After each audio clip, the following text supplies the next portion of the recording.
এই ଘାସ ବୁଦାରେ କିଛି ହଲଚଲ ହେଉଛି। ଆରେ ବାପରେ, ଏଠାରେ ତ ବହୁତ ସାରା ମାଛ ଅଛନ୍ତି। ଏଗୁଡ଼ିକ ଦେଖିବାକୁ ବହୁତ ସୁନ୍ଦର ଲାଗୁଛି। ପାଣି କମିଯିବାରୁ ଏହି ମାଛ ଗୁଡ଼ିକ ପଥର ସନ୍ଧିରେ ଆଉ ଛୋଟ ଛୋଟ ଗାତରେ ଫସି ରହିଛନ୍ତି।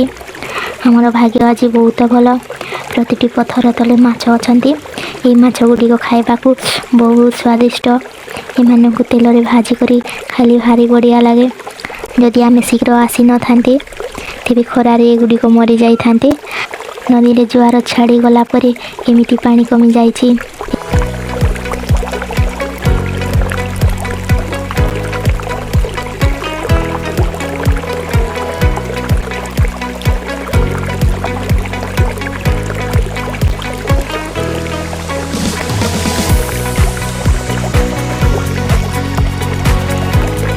ଆଜି ବହୁତ ମାଛ ମିଳିଗଲେ।